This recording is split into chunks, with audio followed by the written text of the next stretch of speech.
मेरे नौजवान साथियों, आज हम आपको क्रस्ट, मेंटल और कोर के संबंध में समझाने जा रहे हैं। देखिए कैसे हैं।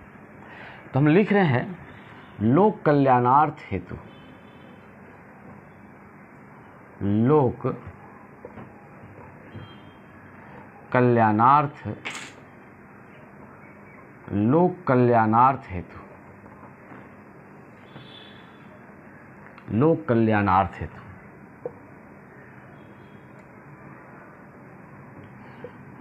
बी नारायण सर की अनुपम प्रस्तुति, बी नारायण सर की अनुपम प्रस्तुति, अनुपम प्रस्तुति, बी नारायण सर की अनुपम प्रस्तुति। आज का टॉपिक है, आज हम लोग देखते हैं पृथ्वी की आंतरिक संरचना के संबंध में क्रस्ट,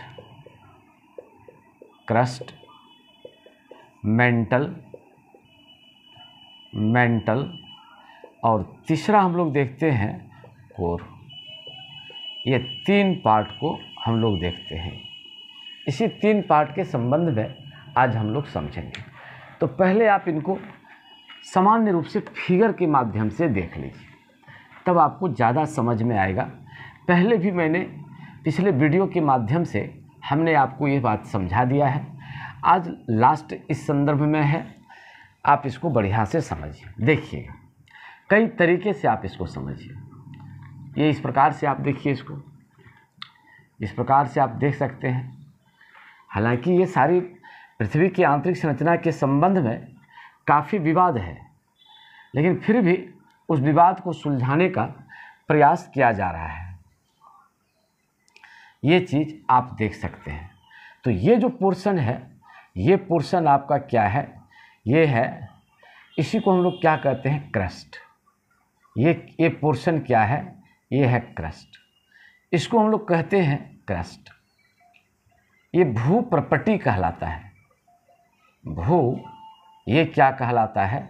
ये भू प्रपटी कहलाता है। और भू प्रपटी सबसे ये ऊपरी भाग है। ये पृथ्वी का भूपटल का ये ऊपरी भाग है। ये क्या है? काफ़ी भंगुर अवस्था में है। इसमें भंगुरता का गुण है। यानी कहने का मतलब यहीं पर सब कुछ बसा हुआ है।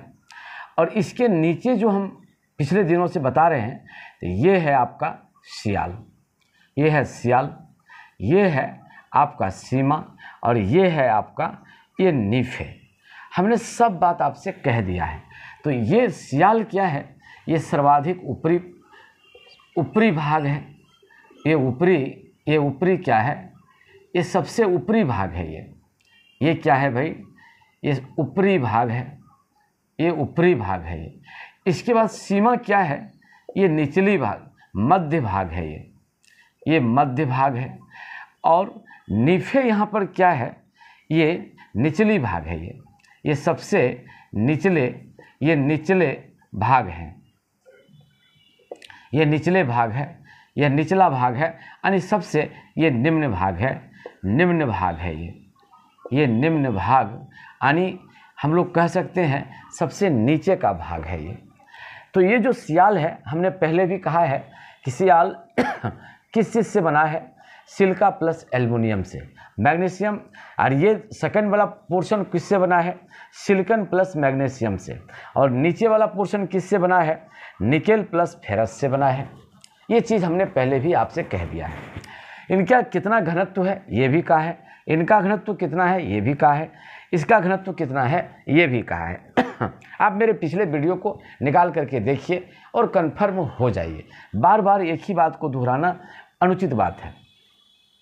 बस हम आपको यही कहने जा रहे हैं इस जगह कि यहाँ पर एक तैरता हुआ चित्र हम आपको दिखा रहे हैं कि यहाँ पर क्या क्रम है। तो यहाँ पर हम ये कह सकते हैं कि सियाल सीमा में तैर रहा है। हम लोग यहाँ पर ये कहते हैं कि सियाल क्या हो रहा है, ये सियाल सीमा में तैर रहा है। ये सीमा में ये क्या हो रहा है, ये तैर रहा है। ये क्या है भाई, सियाल सीमा में तैर रहा है। सेकंड बात हम लोग यहाँ ये लिख सकते हैं कि सीमा नीफे में तैर रहा है। यहाँ पर हम लिख सकते हैं कि सीमा ये नीफे में तैर रहा है। ये नीफे में ये क्या हो रहा है, ये तैर रहा है। ये नीफे में ये तैर रहा है। और तीसरा बात हम यहाँ पर लिख सकते हैं, ये थर्ड पोर्शन इज दैट कि सियाल सीमा दोनों नीफे में तैर रहा है। यहाँ पर हम लिख सकते हैं कि सियाल और सीमा ये दोनों नीफे में तैर रहा है। ये दोनों नीफे में तैर रहा है। ये नीफे में तैर रहा है। तो ये दो पार्ट यहाँ पर आपने देख लिया कि भाई कैसे इसके पृथ्वी क्रस्ट के बाद कि ये क्या स्थिति है। हमने पिछले भी वीडियो में दिखाया है और आज भी मैं आपको दिखाया हूँ। इससे आपका कंसेप्ट और क्लियर होते चला जाएगा। अब मैं आपको ये क्या दिखाने जा रहा हूँ, एक इसके आंतरिक भाग का, पृथ्वी के आंतरिक भाग का एक स्लाइस में काट करके दिखाता हूँ। और उसमें ये तीनों बात हम आपको स्पष्ट करते हैं कि क्रस्ट कैसे है, मेंटल कैसे है और कोर कैसे है। ये तीनों बात को हम आपको क्या करते हैं, ये दिखाते हैं। देखिए, जब हम पृथ्वी के एक स्लाइस को काट करके निकालते हैं, ये पार्ट ऑफ स्लाइस, तो आपको कैसे दिखेगा भाई, आपको ऐसे दिखेगा। आप इस बात को देखिएगा, ये जो दिखाई पड़ता है ये इस रूप में आपको ये दिखाई पड़ेगा। देखिए, ये इस रूप में यदि हम पृथ्वी का एक स्लाइस निकाल लें तो ये इस रूप में आपको ये दिखाई पड़ेगा। ये इस रूप में ये क्या होगा, ये दिखाई पड़ेगा। ये देखिए, इस रूप में आपको ये दिखाई पड़ेगा। तो ये पोर्शन हम यहाँ पर क्या कर दिए भाई, ये पोर्शन हम यहाँ पर ऐसे कर दिए। तो हम इस पोर्शन को क्या कहते हैं, इस पोर्शन को हम लोग देख सकते हैं कि ये जो पोर्शन है इसको हम लोग इस रूप में देखते हैं। देखिए, ये पोर्शन आपका जो दिखाई पड़ेगा ये किस रूप में दिखाई पड़ेगा, ये क्रस्ट के रूप में ये दिखाई पड़ेगा। ये किस रूप में दिखाई पड़ेगा, ये क्रस्ट के रूप में ये दिखाए हैं हम आपको। आप इसको देखिए, ये थोड़ा सा एक प्रयास है आपको समझाने का, ताकि आप बहुत आसानी से इस बात को समझ जाएं, किताबी पचड़े में ना पड़ें, इसको आप आसानी से आप समझ जाएंगे। तो क्रस्ट को यहाँ पर क्या कर दिया गया, तो ये जो पार्ट है ये पार्ट है क्रस्ट। ये पार्ट हमारा क्या है, ये क्रस्ट है। इसी को क्या कहा जाता है, भूप्रपट्टी कहा जाता है। ये क्या कहा जाता है, भूप्रपट्टी कहा जाता है। और ये जो पोर्शन है तो क्रस्ट को क्या कर दिया गया है, दो भागों में बांट दिया गया है। तो ये हो गया ऊपरी क्रस्ट, ये है ऊपरी क्रस्ट, ये ऊपरी क्रस्ट, और ये आपका हो गया निचली क्रस्ट। ये हो गया ये निचली क्रस्ट हो गया। यानी क्रस्ट को क्या भागों में बांट दिया गया, दो भागों में बांट दिया गया। क्रस्ट को ऊपरी क्रस्ट और निचली क्रस्ट, इसको हम लोग दो भागों में ये बांटते हैं। ये क्रस्ट को हम लोग क्या करते हैं, ये दो भागों में बांटते हैं। ये है ऊपरी क्रस्ट, ये है ऊपरी क्रस्ट, ये है ऊपरी क्रस्ट। और दूसरा हम लोग किस में देखते हैं, ये निचली क्रस्ट, ये है निचली क्रस्ट। ये दो भागों में हम इसको क्या कर दिए, बांट दिए। अब इससे यदि हम नीचे चलते हैं तब इसी जगह एक चीज़ यहाँ पर आ जाता है। ये क्या आता है, इसको हम लोग कहते हैं मोह असंबद्धता। तो ये जो क्षेत्र आता है तो ये आता है मोह असंबद्धता, मोह असंबद्धता। ये मोह असंबद्धता, ये चीज़ यहाँ पर आता है, मोह असंबद्धता आता है। और इसी जगह यहाँ पर हम लोग इसको इस प्रकार से देख लें, ये भिन्नता आ जाती है। ये चीज़ हम लोग यहाँ पर क्या देख लें, ये भिन्नता आती है। और ये जो मोह असंबद्धता है तो ये किसके नीचे है, और इसके नीचे क्या पड़ता है, ये पड़ता है मेंटल। इसके नीचे यदि हम लोग देखें तो ये पड़ गया आपका मेंटल, ये पड़ गया आपका, ये मेंटल पड़ गया, ये मेंटल वाला पोर्शन है आपका। इसको हम लोग मेंटल के रूप में समझाने के लिए हम आपको ये दर्शा रहे हैं, ये मेंटल के रूप में है। तो मेंटल को भी क्या कर दिया गया है, ये 2 पार्ट में बांट दिया गया है। इसको मेंटल को भी क्या कर दिया गया, ये 2 पार्ट में बांट दिया गया। तो इसको हम लोग कहते हैं ऊपरी मेंटल, ये कहते हैं ऊपरी मेंटल। ये क्या कहते हैं, ये है ऊपरी मेंटल। और ये दूसरा क्या कहते हैं, ये कहते हैं निचली मेंटल यानी निम्न मेंटल। ये है निम्न, ये क्या कहलाता है, ये कहलाता है ये निम्न मेंटल। तो अब यहाँ पर आपको यहाँ पर देखना है कि निचली क्रस्ट और ऊपरी मेंटल के बीच में एक पार्ट आया है और ये क्या कहलाता है, मोह असंबद्धता कहलाता है। अब ये जो पोर्शन हम लोग देखते हैं ऊपरी मेंटल और निम्न मेंटल, तो इसकी जो गहराई है ये है 2900 किलोमीटर। इनकी यदि गहराई हम लोग देखते हैं तो ये है 2900 ये किलोमीटर है, ये गहराई है इनकी 2900 किलोमीटर। और मोह असंबद्धता की जो गहराई मोटाई जो हम लोग देखते हैं ये है 1 किलोमीटर, ये है 1 किलोमीटर इनकी मोह असंबद्धता का। अब इसके नीचे का यदि हम भाग देखें तो इस जगह गुटेनबर्ग असंबद्धता है। यहाँ पर यदि हम लोग देखें तो यहाँ पर हम लोग क्या पाते हैं, ये इस प्रकार से हम लोग इस जगह देख लें तो ये हम लोग इसको कहते हैं गुटेनबर्ग असंबद्धता। ये है गुटेनबर्ग असंबद्धता, असंबद्धता, ये गुटेनबर्ग ये है असंबद्धता। और इसके नीचे यदि हम देखते हैं तो फिर यहाँ पर हम कोर को देखते हैं। ये जो पोर्शन है ये पोर्शन हमारा क्या कहलाता है, ये कोर कहलाता है। ये पोर्शन क्या कहलाता है, ये कोर। ये पोर्शन ये कोर है जो सर्वाधिक निम्न भाग है। तो कोर को भी क्या कर दिया गया है, 2 भागों में बांट दिया गया है। ये है अपर कोर, इसको हम लोग कहते हैं अपर कोर, अपर कोर। और इसको हम लोग क्या कहते हैं, लोअर कोर। ये कहलाता है ये लोअर, ये क्या कहलाता है, लोअर कोर। यानी ऊपरी अंतरतम भाग, अंतरतम भाग, और दूसरा क्या है लोअर कोर, ये निम्नतम अंतरतम भाग। तो इसकी जो गहराई हम लोग यहाँ पर देखते हैं तो ये बहुत सारे किताबों में अलग अलग है, लेकिन हम यहाँ सीधा सीधे लिख देते हैं 6400 किलोमीटर हम इनकी गहराई लिख देते हैं। अब यहाँ पर हमको ये देखना है कि 3-4 बात आपका क्लियर हो गया। ये क्लियर क्या हो गया भाई, आपने क्रस्ट को समझ लिया। तो क्रस्ट कौन हो गया, ये ऊपरी भाग हो गया। और क्रस्ट का संबंध किससे यहाँ पर दिखा दिया जाता है, यहाँ पर सियाल से दिखा दिया जाता है। यहाँ का जो संबंध हम लोग दिखा देंगे ये किससे दिखा देंगे, ये सियाल से। और मेंटल का संबंध हम किससे दिखा देंगे भाई, ये हम किससे दिखा देंगे, ये सीमा से दिखा देंगे।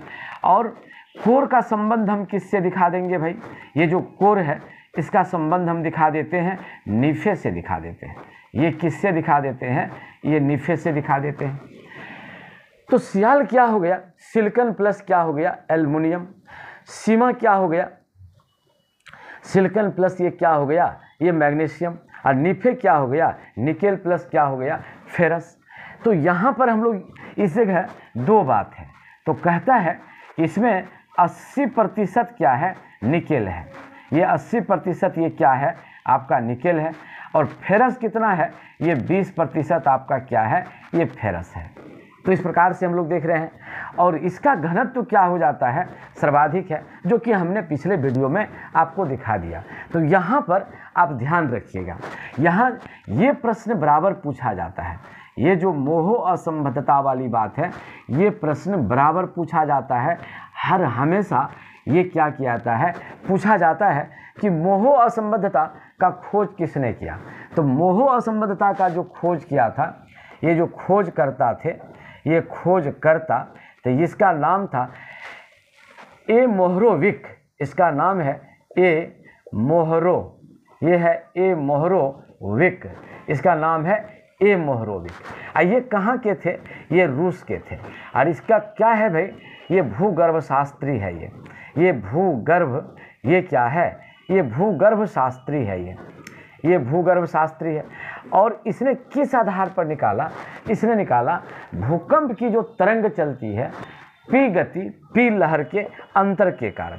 तो जो भूकंप से निकलने वाली भूकंप से निकलने वाली ये निकलने वाली ये क्या है? पी तरंग के गति के भिन्नता के आधार पर निकाला। पी तरंग के गति की अंतर के आधार पर निकाला। अंतर के ये क्या निकाला? आधार पर ये निकाला। ये क्या कर दिया गया? ये निकाला। और इसको सबसे पहली बार किसने देखा? इसको सबसे पहली बार ये मोहरोविक ने देखा। इसीलिए उन्हीं के सम्मान में इनका नाम क्या रख दिया गया? मोहो असंबद्धता, मोहो डिसकंटिन्यूटी। यानी किसको किसको ये अलग करता है? तो ये अलग करता है भूप्रपटी को, यानी कहने का मतलब निचली क्रस्ट को। और किसको ये अलग करता है? ये मेंटल को, ये जो ऊपरी मेंटल है उसको ये अलग करता है। तो मोहो असंबद्धता की स्थिति कहाँ पर है भाई? तो हम इसको यहाँ पर दिखा दें। ये तो आपने समझ लिया। तो मोहो असंबद्धता किसके बीच में है भाई? तो इस बात को यदि आप और गौर से क्लियर देखना चाहते हैं तो यहाँ भी आप देख सकते हैं, लेकिन हम आपको लिख देते हैं कि ये जो मोहो असंबद्धता है तो ये कहाँ पर है भाई? ये निचली क्रस्ट, ये देखिए ये है निचली क्रस्ट। और ये क्या है? ऊपरी मेंटल। ये क्या है? ऊपरी मेंटल। ये ऊपरी मेंटल के ये बीच में है, ऊपरी मेंटल के बीच में है, जो ये दोनों को क्या करता है? अलग करने का कार्य करता है। ये जो दोनों को क्या करता है भाई? ये दोनों को अलग करने का ये क्या करता है? कार्य करता है। ये अलग करने का ये क्या करता है? ये कार्य करता है। तो यहाँ पर असंबंध एक दूसरे से बाइफर्केट कर दिया। कंटिन्यू यानी जो डिसकंटिन्यूटी है, इसका मतलब है जो ये दोनों में कंटिन्यूटी होना चाहिए उसको ये अलग करने का कार्य करता है। किस आधार पर देखा? भूकंप से निकलने वाली तरंग जो पी है उसी के गति में अन्य भिन्नता आने के आधार पर इसको इन्होंने देखा। तो आपने इस बात को समझ लिया कि मोहो असंबद्धता का खोज किसने किया? तो ये मोहरोविक ने किया। ये कहाँ के भूगर्भ शास्त्री थे? ये रूस के भूगर्भ शास्त्री थे। इसने किसके बीच में ये है? तो भाई क्रस्ट के निचली क्रस्ट और किसके? ऊपरी मेंटल के बीच में ये स्थित है। इनकी मोटाई कितनी है? 1 किलोमीटर है। ये दोनों को क्या करता है? डिसकंटिन्यू करता है, अलग करता है। इसीलिए इसका नाम असंबद्धता, संबंध नहीं रहने देता है, डिसकंटिन्यूटी। इसीलिए इसको यहाँ पर ये बात आपने समझ लिया। अब इसी जगह देखिए, इसी जगह एक चीज़ यहाँ पर और देखने को मिलता है। वो क्या देखने को मिलता है भाई? इसको आप देखिए, एस्थेनोस्फेयर। ये जो एस्थेनोस्फेयर है, एस्थेनोस्फेयर ये क्या है? तो ये रियल में ये जो एस्थेनोस्फेयर है ये क्या है? ये रियल में कोई भाग नहीं है, बल्कि ये ऊपरी मेंटल का ही ये पार्ट है। ये किसका पार्ट है? ये ऊपरी मेंटल। ये ऊपरी मेंटल का ये क्या है? ये पार्ट है। ये ऊपरी मेंटल का पार्ट है। और ये भाग क्या है? ये भाग तरला अवस्था में है। ये भाग क्या है? तरला अवस्था में है। और जो तरला अवस्था में जो होने की वजह से यहीं से क्या उठता है? यहीं से भूकंप। यहीं से क्या है? भूकंप। ये ज्वालामुखी से निकलने वाली लावा की उत्पत्ति यही एस्थेनोस्फेयर से ही होती है। तो ये बात भी आपने समझ लिया कि भाई ये जो एस्थेनोस्फेयर है ये रियल में कोई पार्ट नहीं है, बल्कि ये किसका पार्ट है? मेंटल का ही एक भाग है, बल्कि ये ऊपरी मेंटल का ही एक क्या है? पार्ट है। और जो सबसे महत्वपूर्ण बात है, यहीं से ये भूकंप और ये क्या निकलता है? ये ज्वालामुखी जैसी घटनाएं यहाँ क्या होती है? उत्पन्न होती है। यहीं से ये उद्भव होता है। तो ये भी बात आपने देख लिया। अब यहाँ से हम लोग देखते हैं, इसके बाद हम लोग यहाँ पर चलते हैं। ये जैसे हम लोग यहाँ पर चलते हैं तो ये क्या हो जाता है? इसके बाद नीचे का जो परत आता है वो परत कौन आ जाता है? वो आता है कोर। तो ये और एक बात और, ये जो मेंटल वाला जो पार्ट है, ये मेंटल वाला पार्ट यहाँ तरला अवस्था में है। ये जो मेंटल वाला पार्ट है ये क्या है, तरला अवस्था में, ये तरला अवस्था में है, ये तरल है। यही कारण है कि यहाँ पर स्थिति ये क्या हो जाती है, अलग हो जाती है, इन सबों से भिन्न हो जाती है। ये है तरला अवस्था में है, लिक्विड फेज में है ये 2900 किलोमीटर तक का जो पोर्शन हम आपको बोले सीमा को, इस प्रकार से। अब यहाँ पर क्या है, इस जगह आप देखिए मेंटल के बाद कौन पोर्शन आ रहा है, कोर। इस जगह क्या आने जा रहा है, ये मेंटल। ये मेंटल के बाद यहाँ पर क्या आने वाला है, ये आने वाला है कोर। ये क्या आने वाला है, ये कोर। अंतरंतम, ये सबसे निचला भाग कोर। लेकिन यहाँ भी गुटेनबर्ग ने क्या देखा कि इस दोनों परत के बीच में एक असंबद्धता है, यानी ये जो असंबद्धता है तो डायरेक्ट यहाँ पर ना दे करके ये दोनों के बीच में एक छोटी सी ये क्या है, एक डिफरेंट टाइप की पट्टी है जो दोनों को क्या करता है, अलग करता है। तो गुटेनबर्ग असंबद्धता किसके किसके बीच में है भाई, तो ये है निम्न मेंटल और ऊपरी कोर के बीच में है। ये जो गुटेनबर्ग है, ये जो ये वर्ग असंबद्धता ये किसके किसके बीच में है भाई, तो कहता है यह निम्न मेंटल। ये किसके बीच में है भाई, ये है निम्न मेंटल। ये निम्न मेंटल और किसके बीच में है भाई, और ये ऊपरी कोर के बीच में है।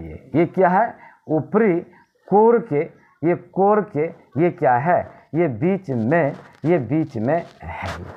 तो इसी को हम लोग क्या कहते हैं, गुटेनबर्ग असंबद्धता। तो ये हो गया मोहो असंबद्धता, और दूसरा क्या हो गया, गुटेनबर्ग असंबद्धता। और तीसरा अब हम लोग इसको यहाँ पर चलते हैं। इनकी गहराई तो मैंने लिख ही दिया है, यह 6400 किलोमीटर है। फिर यहाँ पर हमने आपको दिखाया ये किससे बना हुआ है, नीफे से बना हुआ है। और ये थॉट इस जगह और होता है, वो थॉट इस जगह क्या होता है भाई, वो थॉट यहाँ पर है।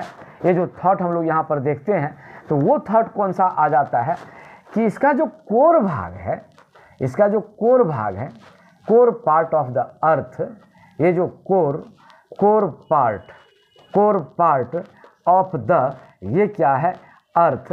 इसमें प्रधानता किसकी है, इसमें नीफे की प्रधानता है। तो ये क्या है भाई, ये बहुत भारी धातु से बना है। इस वजह से निकेल प्लस लोहा से बने होने की वजह से इसमें कौन गुण पृथ्वी में आ जाती है, चुंबकत्व का गुण आ जाती है। ये चुंबकत्व, मैग्नेटिक क्वालिटी मतलब प्रॉपर्टीज, चुंबकत्व का गुण इसमें क्या होता है, ये आ जाता है। तो ये भी प्रश्न बड़ा इंपॉर्टेंट है। ये प्रश्न बराबर पूछता है कि पृथ्वी में चुंबकत्व का गुण कैसे आता है। तो इसीलिए आता है कि इसका कोर किस चीज़ का बना हुआ है, ये नीफे का बना हुआ है। अब देखिए सेकंड बात, इस जगह एक पॉइंट और यहाँ पर आपसे बराबर पूछा जाता है। वो पॉइंट क्या है कि जब इस फेज को क्या होना चाहिए, तो यह फेज कौन अवस्था में है, तो ये फेज है प्रत्यास्थ अवस्था में। तो इस फेज को हम लोग क्या कहते हैं, प्रत्यास्थ अवस्था में। ये प्रत्यास्थ अवस्था में ये क्या है, ये है। तो यहाँ पर अब हमको लिख देंगे अभी तुरंत, तो ये प्रत्यास्थ अवस्था में।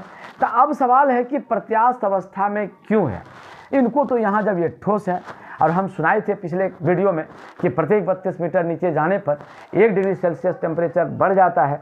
तो यहाँ पर है ये ठोस है, यहाँ तरल हो गया। तो अब तो इसको गैसियस होना चाहिए था, लेकिन ऐसा नहीं है। ऐसा इसलिए नहीं है कि यहाँ पर पृथ्वी का जो दबाव है, इस दबाव की वजह से ये pressure of this upper layer, इस दबाव की वजह से ये किस रूप में चेंज हो गया है, ये प्रत्यास्थ के रूप में ये चेंज हो गया है।